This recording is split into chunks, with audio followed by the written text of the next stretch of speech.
In the last portion of this class, we're going to be addressing the physics of nuclei and fundamental particles. And one of the most important tools and the language for understanding the reactions and collisions of particles and fundamental aspects are the tools of relativity. We're going to focus in this class on the tools that are most relevant to us in special relativity for understanding particle collisions and reactions. There's a lot more to relativity, as you know already. You have learned some of it in previous classes, and you will learn more of it in future classes. In this class, we're going to focus on those aspects of special relativity that are most relevant to nuclei, particles, and atomic physics. We're going to focus predominantly on energy and momentum in inelastic collisions in order to be able to understand these systems. But first, a little bit of reminder and background. All of special relativity is based on two postulates, Einstein's special relativity postulates. One is the postulate that the laws of physics are the same for observers in all inertial reference frames. That is, that energy is conserved in all reference frames when you stay in a reference frame. And momentum is conserved in collisions when you stay in one particular inertial reference frame. So, but the frame that you choose is not important. Those laws will be true in all frames. No frame is preferred over any other, except just to keep in mind that sometimes certain frames make the analysis easier. So clever choice of a frame of reference is important.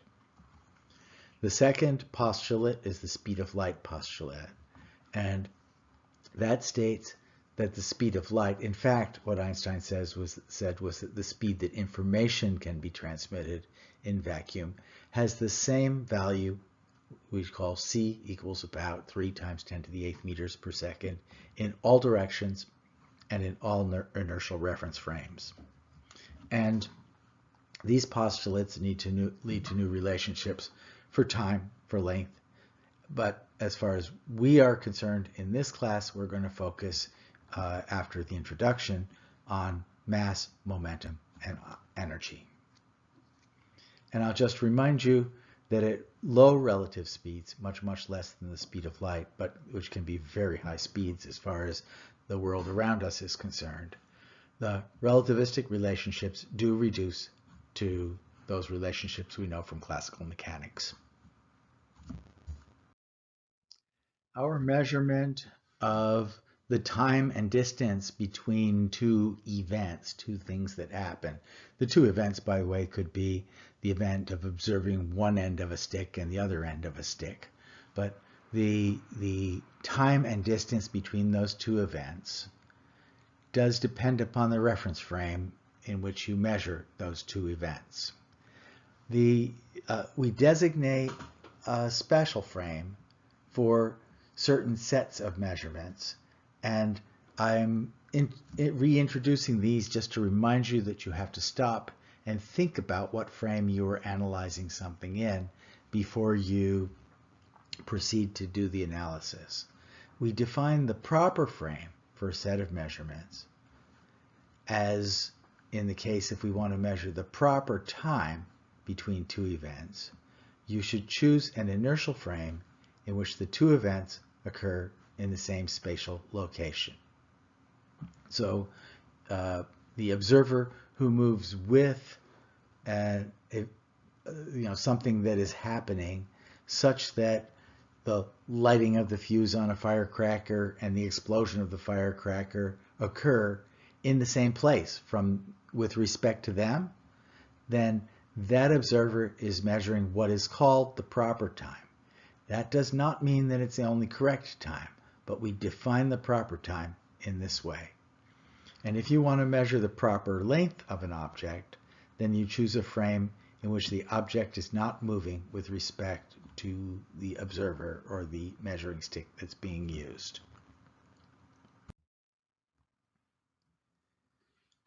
When two events occur at the same location in an inertial reference frame, as we discussed before, the time interval between those two events, t0, measured in that frame, is called the proper time, as we talked about. Okay, proper time interval or proper time. And the measurement of the interval between the same events from any other inertial frame is always, this should read greater in time. That is, measured in some inertial frame, the time will be greater than the time between the two events measured in the proper frame for those two events, the case where they don't move. And the factor by which the time between the two events is greater than the proper time between the two events is called the Lorentz factor, and is represented with a small letter, Greek letter, gamma. And frequently I'll just say gamma to talk about that. This effect that the time between two events is greater when measured from a frame or in a frame that is moving with respect to the two events, all right, is called time dilation. So that's a reminder that the time is always greater when measured in a moving frame. That Lorentz factor, gamma, is 1 over the square root of 1 minus beta squared, where beta squared is beta is v over c. So 1 minus v over c squared. The length that is measured for an object in the rest frame of the object is its proper length or rest length, and the measurement of the length from any other reference frame that's in motion, inertial reference frame that's in motion, parallel to the length, is always less. And this is called length contraction. So the measured length for a moving observer is less than the proper length by that Lorentz factor gamma. Note that gamma approaches 1 for very low speeds. And remember that c is a very big number, so the velocity even of the fastest jet in the world is insignificant compared to the speed of light. And then we square it so that it's an even bigger effect. An even smaller effect is what I actually mean to say. Just as a reminder, we're actually not going to use this directly, but I'm just putting this up again as a reminder of something that you, I hope, have seen in another course, is that if we have an event, a particle, that is stationary in what we'll call the S frame. So here is a frame of reference. We measure the position of the particle at a particular time. Now we're going to observe this same particle in the S prime frame. Here's the S prime frame. Looks just like the S frame, except it's got an arrow on it. That is that now the frame, the observer, might be here, and the observer is moving to the right at some velocity. That means that this observer in their frame sees the particle moving to the left. When we work through and make consistent the transformations in special relativity, we find that the position measured in frame x prime is what you would have thought classically in Galilean kinematics. It's the position in x minus vt if the frame is moving at velocity v. All right. So the particle, this observer thinks the particle is moving to the left at speed v. Okay,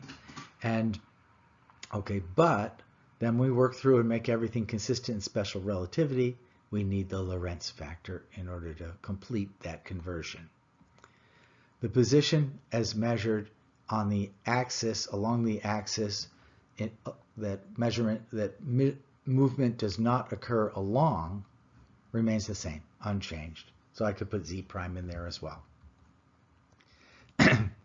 And the time of an event in as measured in the S prime frame will appear to be different, and this relationship here comes from an addition of velocities, and I think that I have something in a later slide, at least in the background slides that I supply at the end of this set. And for the time between two events, let's say this particle emits and then it emits again. But in this frame, it's not moving, remember. Then we measure the proper time between those two events. But the time between two events, let's say emits and then emits again here, as measured by the person in the S prime frame, is going to be different. And these are the conversions that occur.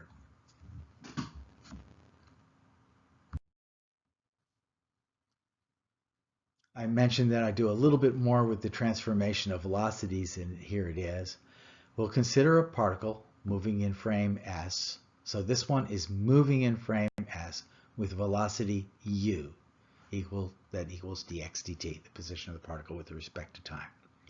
In frame S prime, we have to consider the fact that in S prime, both x are transformed and t is transformed. So in S prime, which is moving at velocity v in the plus x direction relative to S, then particle is measured to have a velocity of, we'll call it v prime equals dx prime dt prime. But dx prime and dt prime have to be put in with their appropriate relativistic transformations. Then after some manipulation, dividing everything by dt, for example, we get that the velocity measured in the prime frame is the velocity of the particle moving in S, all right, so that's good, minus the velocity of the prime frame with respect to the stationary frame, with respect to the S frame, rather. And then a relativistic transformation has to be added to this. Again, usually in classical physics, u and v are very small compared to the speed of light, so there's no major correction here. We end up with the Galilean transformation.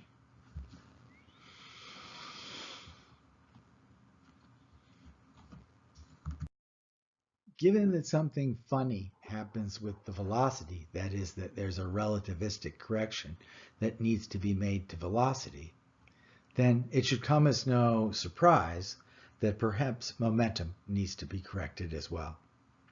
And to see what kind of correction we might need, let's think about an elastic collision.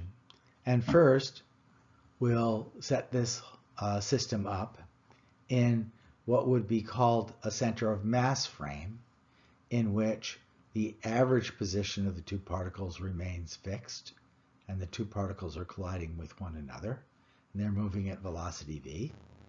And then after the collision, perhaps they go out.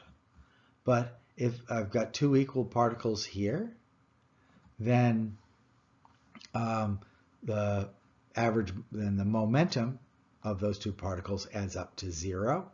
One going that way, one going that way. And as a result, after the collision, the two particles going out have got to go out opposite to one another along some set of directions, right? But no matter what, the net momentum after has got to be 0, okay? So if we have these two particles of equal mass, then it's going to turn out that classical momentum is conserved. Okay, now let's look at the possibility of having unequal particles, or that we're analyzing these in a frame that might be moving. So in this case, we consider the same collision viewed from the S frame, in which one of the particles is stationary. So the S frame is the frame of this particle here. This one's not moving. This one is moving, okay? If we want to know what the relative velocity of the two is, then we go back to our velocity addition formula. This one was moving at v, and that one was moving at v in the opposite direction. So the velocity that's observed is v plus v, for each of the two being added together, with a relativistic correction. And before the collision, the momentum of the system is the speed, v1, times the mass of the first particle, plus 0 for the second particle.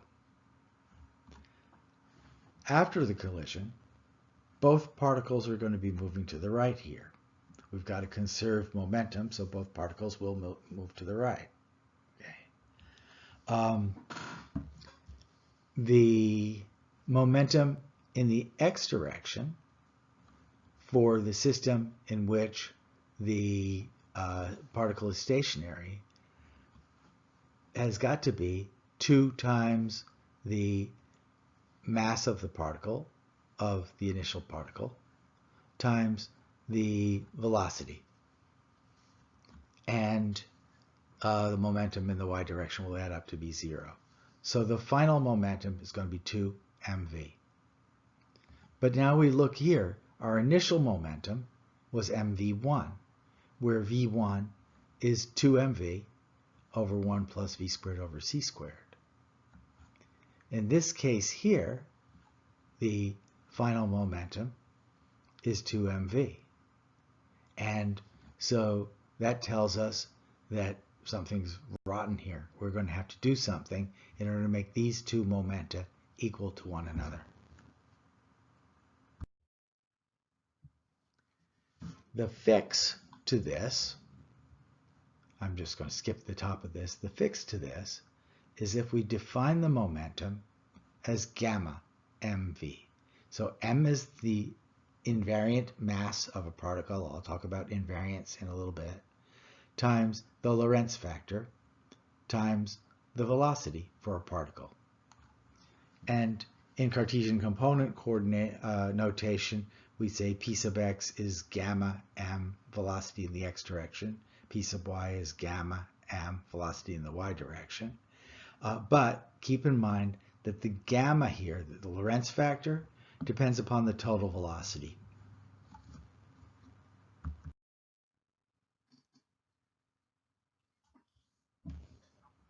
In particle physics, and nuclear physics in particular, we sometimes use some strange units for relativistic momentum and energy. Those units are based upon setting a system of units in which the speed of light is 1. We'll call it 1 speed of light. Okay? It's not 3 times 10 to the 8th meters per second, although it is. It's 1 speed of light.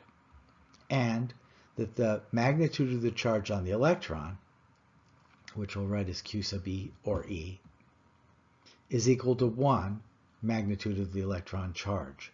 You don't write this out. You just leave it at 1 electron charge, magnitude of the electron charge. The mass energy, which we'll talk about in a couple of minutes, is m times c squared, speed of light squared. So the mass is frequently given in terms of mass energy divided by c squared.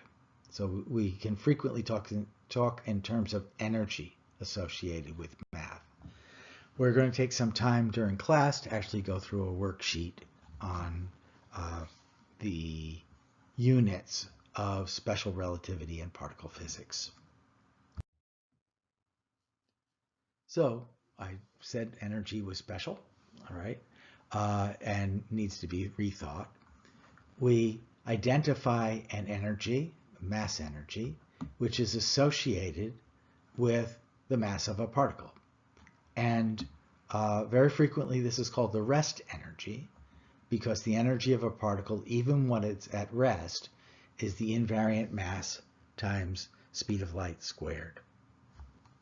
Here are some units for us to look at. The mass of an electron, the energy associated with the mass of an electron, so mc squared, you work it through, comes out to be 511 kilo electron volts, about 0.5 million electron volts. And the mass of the proton is the equivalent of 938 million electron volts divided by c squared. So if I want the mass, I take this number, divide by c squared.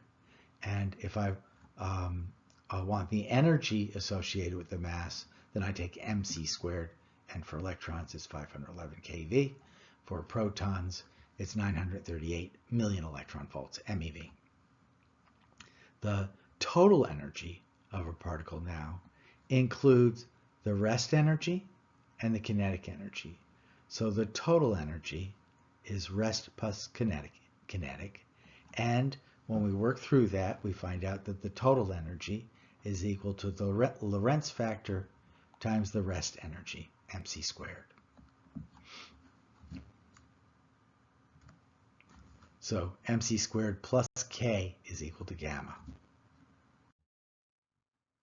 And here I collect together a number of energy momentum relationships. We're going to use, I haven't talked through one of them here, but I'm going to mention it. That is that the total energy of a particle, when you work through special relativity transformations, you find is equal to the square root of the momentum of the particle squared plus c squared. So you can think of this as a kinetic energy term, but not exactly. It's like kinetic energy plus the rest energy squared. So p squared c squared plus rest energy squared. Take the whole thing, take the square root of the whole thing, you get the total energy of the particle. The momentum is gamma mv, and the total energy can be taken to be mc squared plus k. So there's another expression for the total energy, or gamma times mc squared. And you will find that sort of switching back and forth between representations of energy in this way can help you work through a computation.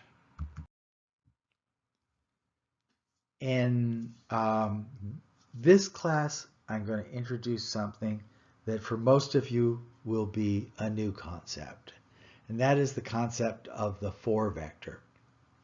You're already accustomed to 3 vectors in 3-dimensional space. That is, that the position of a particle in space is its position x, y, and z components.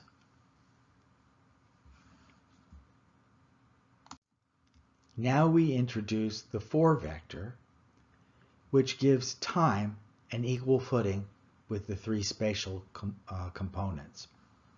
So the space-time 4 vector, so it's a position in space and time, is a vector described by a time term, which is multiplied by the speed of light, and you can understand that it should have something like that, because if the dimensions of each of these terms should be the same, then I'm going to need to multiply time by a velocity in order to get position out of it.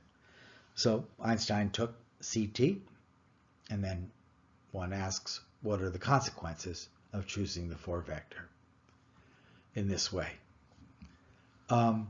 Furthermore, we're going to define a new mathematical process for the dot product of 2 4 vectors with one another. And that is, I got the CT here, it's going to be the product of the first term. So if I have 2 4 vectors with time A and time B in them, then the first term would be CTA, and for the other vector it would be CTB. So that's what I've got here. But then the funny, strange thing is that then we subtract the dot product of the position 3 vectors. So writing it out for vector A and vector B, for vector A and B, all right, then we have CTA multiplying CTB, that's the dot of the first 2 terms for A and B vectors, minus XA, XB, YA, YB, ZA, CB.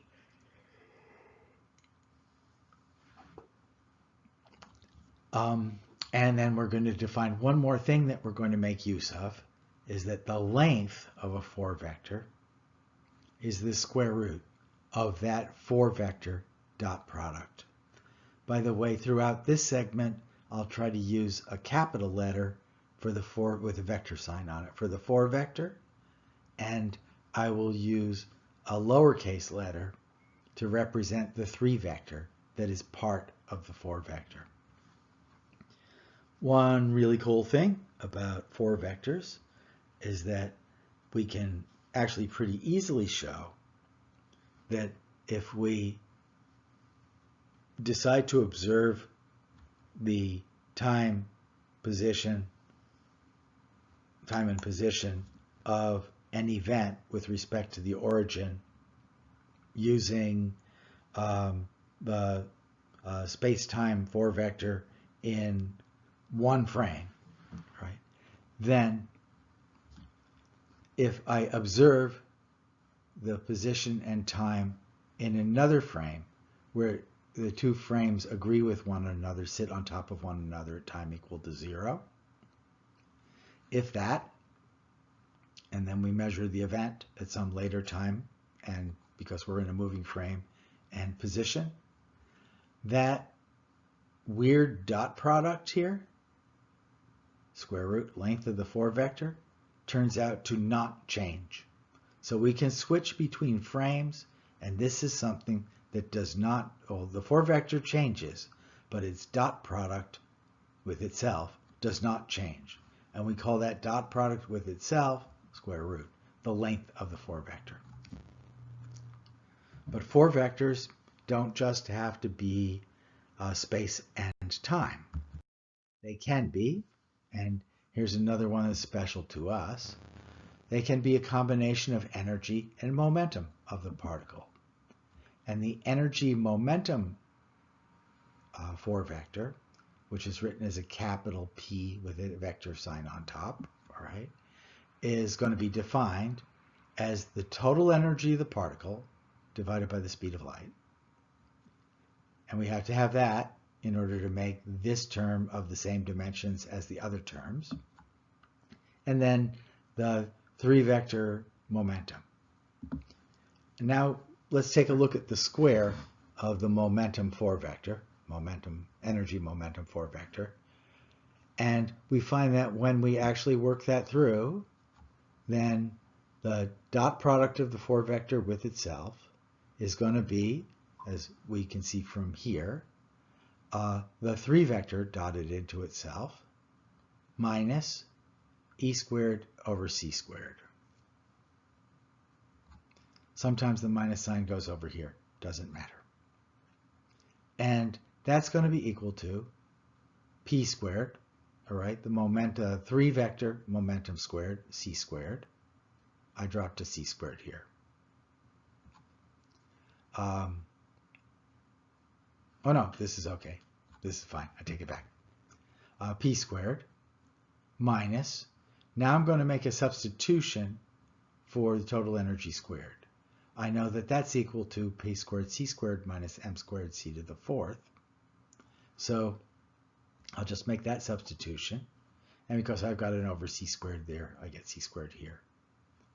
And we notice that this term is the same as that one. So p squared c squared over c squared is the same as that term, so it drops out. And I am left with m squared c squared as the magnitude of the energy momentum 4-vector. It just yields the mass of the particle out the other side. This thing, I mean, the mass of the particle is a Lorentz invariant. It doesn't matter what frame you observe it in. The 4-vector, or rather the mass, is the same. Okay, let's look at an experiment that I hope in the next semester or the one after that you will actually have a chance to address, and that is Compton scattering. In Compton scattering, a photon comes in, scatters off of an electron, and goes out. And when it scatters off the electron the electron takes momentum and heads out in another direction. We're going to concern ourselves with the photon in and the photon out. We want to know about the energy of the in and the out photon, and we want to know about the direction in which the photon goes. So let's look at the four vectors. The four vector for the incoming particle, the incoming momentum, the incoming photon, rather, is the energy of the photon divided by the speed of light. So that would be the frequency of the photon. H bar over H bar.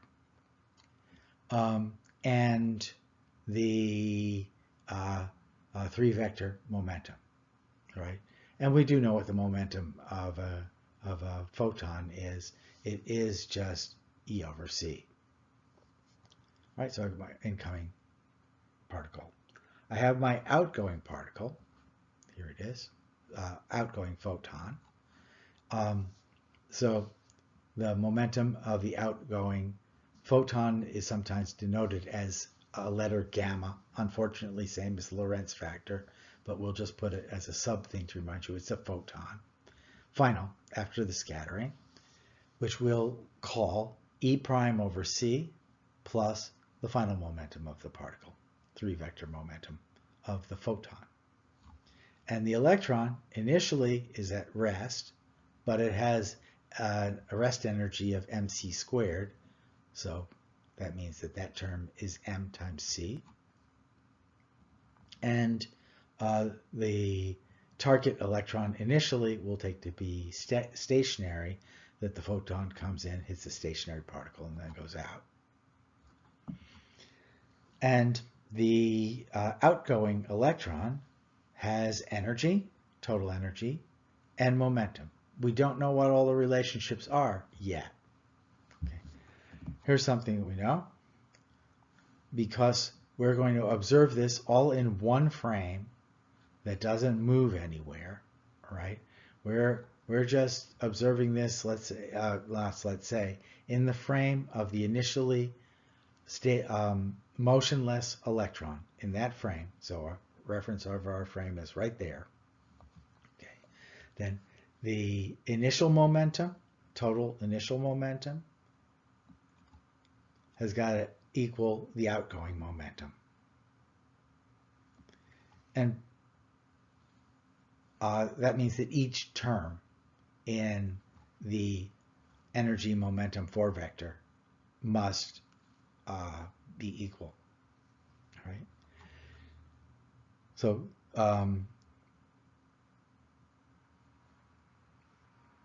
yes, unfortunately, I just realized that I used a small letter p for the 4 vector, but these are the 4 vectors, right? Now we're just going to rearrange these in order to put the momentum of the outgoing electron on one side of the equation. And then we're going to square both sides. So I got this whole thing here. This is the momentum, the 4 vector of the outgoing electron, of the electron for the incident photon case. So this electron's not moving. And P sub E, the momentum of the electron squared, 4 vector momentum of the electron squared, all right, is equal to the 4 vector for some of the 4 vectors of all the other terms, all right, having subtracted the momentum of the the outgoing photon. All right. So right now I'm looking at the final momentum of the electron, that one there, is equal to the incoming momentum of the gamma ray of the photon plus the initial momentum for the incoming electron, which has got no velocity but mass energy, all right? minus the final momentum of the outgoing gamma ray. Squaring it all out so that we could look at every single term, all right, we got a big long mess here. But we have a couple of things. One is that the forward momentum dotted with itself, so squared, is always equal to the invariant mass of the particle times speed of light squared. And so the square of the forward momentum of the electron initially and finally is just m squared c squared, invariant mass. And the square of the forward momenta of the gamma ray coming in, the gamma ray going out, is 0. So now we can go through and make a bunch of substitutions. And I end up with m squared c squared, that's that forward momentum squared there, equals, going over here, 0 plus 0, right, 0 plus 0, the 4-vector momentum squared of the incoming, of the initial electron, we actually already know is just m squared c squared because the electron's not moving. Okay. Now, the rest of the terms. Minus gamma, final momentum of the 4-vector momentum of the incoming photon, which that we know, all right, it's up there. That was an input, all right.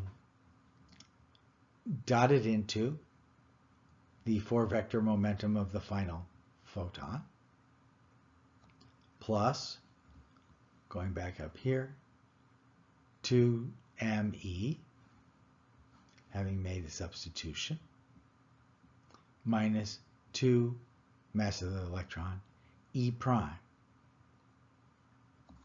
Okay, this all came out of actually going through and taking the dot product. So there's our 2me, me prime. Sorry, me prime, me. Okay? And taking out all the zeros, I just end up with this. What we're looking for is the final energy. If we know the incoming energy, we want to find the final energy. Okay, so now we look at our remaining 4-vector dot product, where these are two different gamma rays, different energies, going in different directions. And that's going to be the first term, E prime over c squared, okay, minus the 3-vector dot product,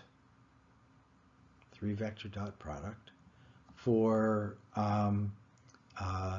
the incoming photon and the outgoing photon. So this is the momentum of the photon. Okay. The incoming photon is traveling this way. Let's take that as our x-axis. And the outgoing photon is going at some angle theta. So we then look at this and try to figure out what the final dot product is going to be.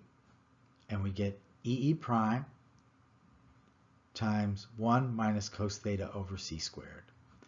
Electron incident photon energy, scattered photon energy, angle at which the scattered photon goes, and Compton then found a relationship between the scattered photon energy, the initial photon energy, and the angle at which the scattering occurs.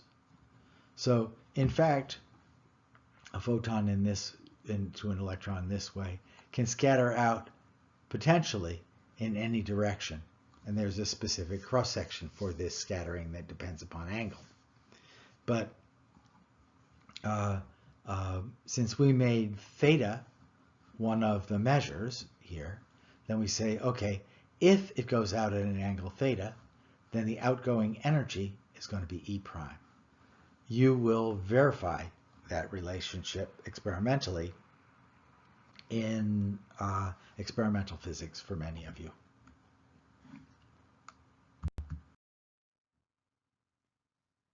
One of the useful tools in analyzing what happens in a collision is to change your reference frame so that you're in a zero momentum or center of mass reference frame. That is, that the sum of the momenta of the particles in this particular reference frame is zero. Very frequently, though, we talk about shooting a particle into a target where the target is fixed. So we need to be able to convert back and forth between different frames. Okay? So to analyze a collision like this in the lab frame where particle B is stationary, then the 4-vector momentum of the incident particle is going to be the total energy of the incident particle, and the second term is going to be the momentum of the incident particle measured in this frame, the lab frame, in the frame of the second particle. Measure that momentum, multiply by c to make this dimensionally correct. So I've written the 4-vector, I apologize, in two different ways. One is where energy has got a factor of c dividing it, so there could be a E over c here. And the other way of writing and then the second term is the momentum times the speed of light. Or we could divide everything by the speed of light, EA over c, and then I got PA here. So this is expressed in units of energy, and the previous 4-vector I showed you was expressed in units of momentum.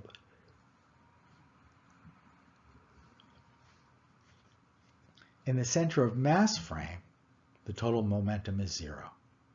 We might not know what the center of mass momentum is, yet at least, okay, but it is zero. And in the center of mass frame, then when I have two particles that are incident upon one another with exactly equal and opposite momenta, then when I add this 4-vector to that 4-vector, I just end up with the total energy. So this is the total energy coming out. Over here, I have this extra momentum term. Now we're going to analyze that same interaction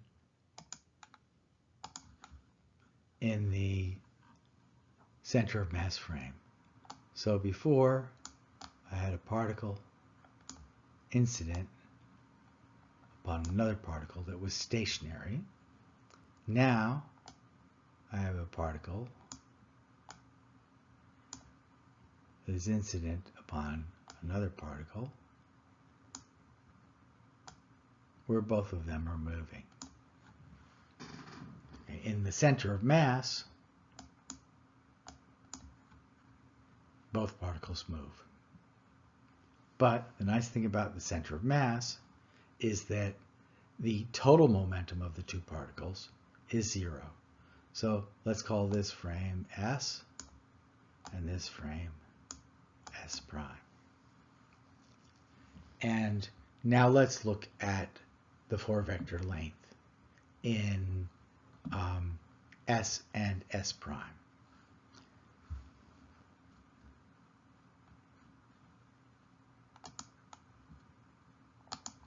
So here's something that we know.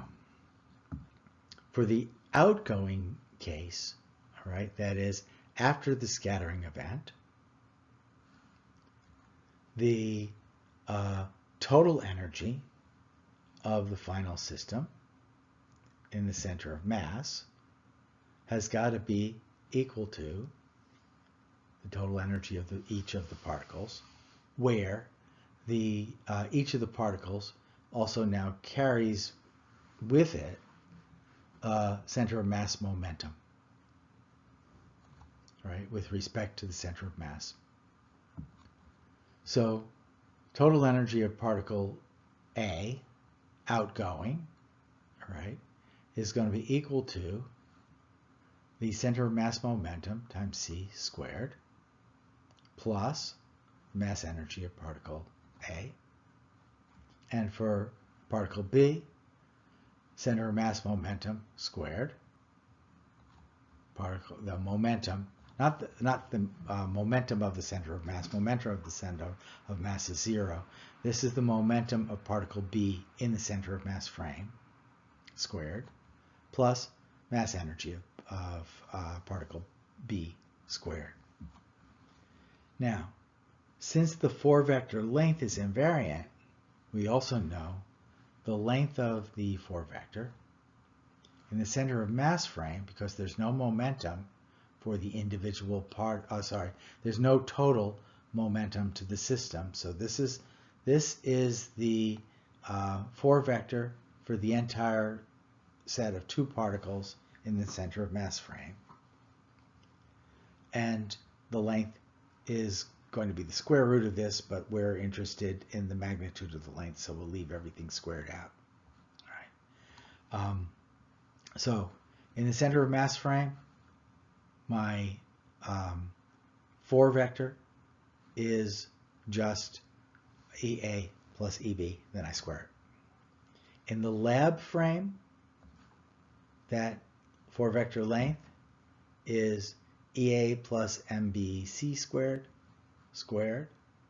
minus PAC squared. So because the only particle that's moving in the lab frame is particle A.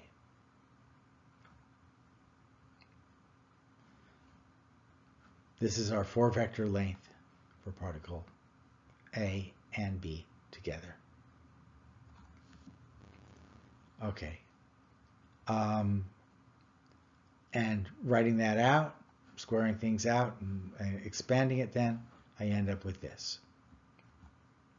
Then if I use the total energy of the system squared, all right, it has got to be equal to mass energy squared plus momentum squared. We can make a substitution in here, and we end up with the center of mass momentum. That's the momentum of one of the particles measured in the center of mass. So we can always determine what the center of mass, the momentum for a particle in the center of mass system is in terms of the energy of the 4-vector length and the mass energy of the particles. That was a lot of stuff, so let me summarize it for you. We are interested in, if we have 2 particles that collide with one another, then we're in a few classes going to be interested in how much energy do we have available to actually create a new particle.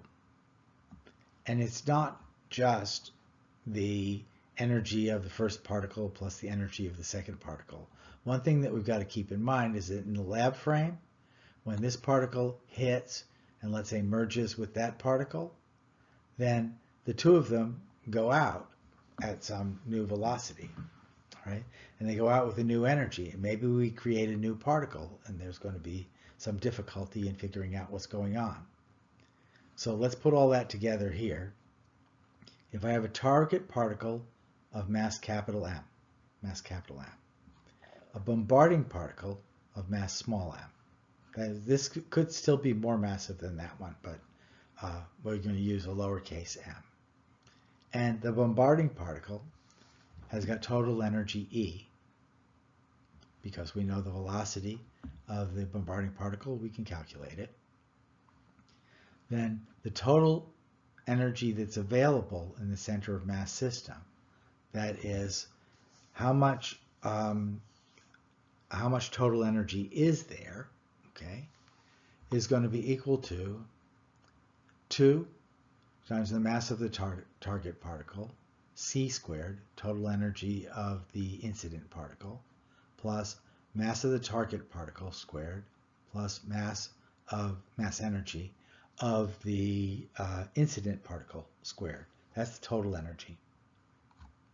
If it happens that the masses of the target and projectile are equal, then the energy that's available to make new particles and do stuff is going to be equal to twice the energy of the incident particle, mass energy of the incident particle, times the total energy of the incident particle plus mc squared. So got rid of my capital M there.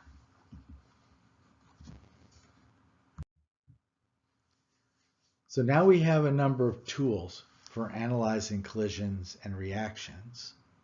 And I'm going to take a couple of cases that we'll look at next.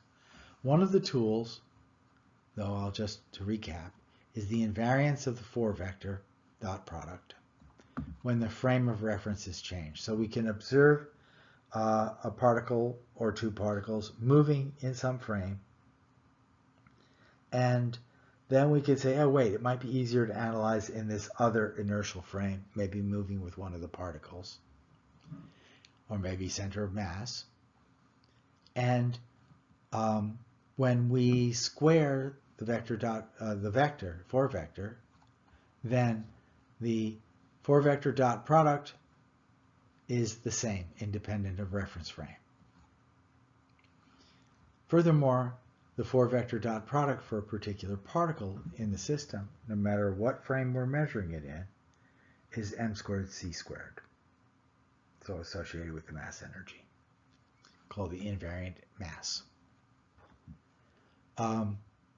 We can use conservation of total energy before and after the collision if before and after we're analyzing the collision in the same frame. We can use conservation of total momentum before and after the collision if before and after we're measuring the momenta in the same frame.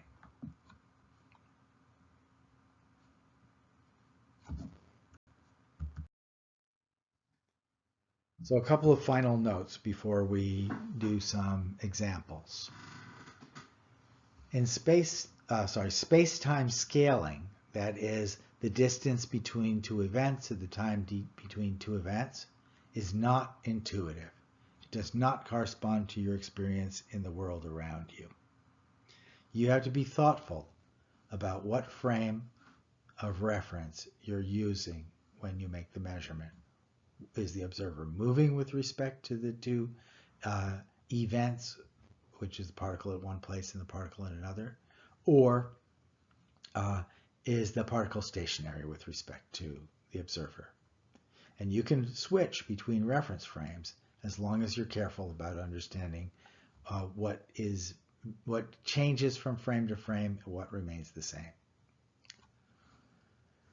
Total energy and total momentum are each conserved within a frame of reference. So if you choose a frame of reference and you start analyzing your system, you can stay in that frame and energy and momentum are conserved.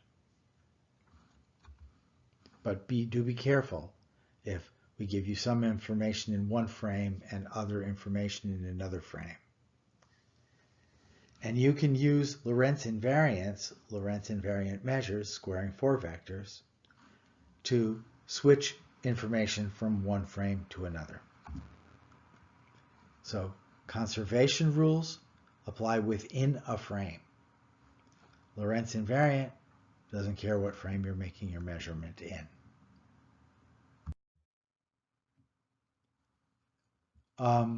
The remainder of the material here is supplementary material, which I'm just going to scan through, all right, so that you know that it's here, but I'm not going to lecture on this material, and it's here for the interested student. The supplementary material includes background information on Lorentz transformations. You saw this already previously. And here is pulling everything together for observed time for time and position for an event in one frame versus time and position in another frame that's moving with respect to the first frame, such that there's a term gamma that describes the motion, and beta is the velocity of a particle in a particular, beta is the ratio of velocity of the measurement frame to a frame S prime with respect to frame S. These are the transformations that you already knew with respect to x and x prime and t prime. Just have motion along one axis. Here's an analysis of how to get from or given motion along the x, the y, and the z axes, relative motion along x, y, and z, and then measurement of an event at time t in position x, y, and z for the S prime frame that would be observed at time t prime, position x prime, y prime, z prime. And that's the full transformation. I have a little bit of information and discussion here on measuring the time and distance between two events. And then I have some slides here that highlight the concept of what are called Minkowski diagrams that allow one, once you understand them, to quickly decide whether one event occurs before another as measured in the primed frame. So there are several slides here that deal with Minkowski diagrams. A Minkowski diagram has got the time of an event measured along one axis and the position of the event measured along another axis.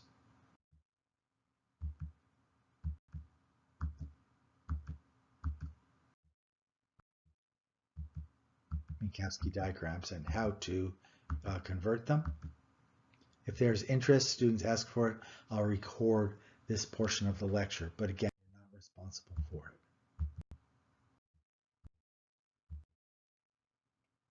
And then I added in a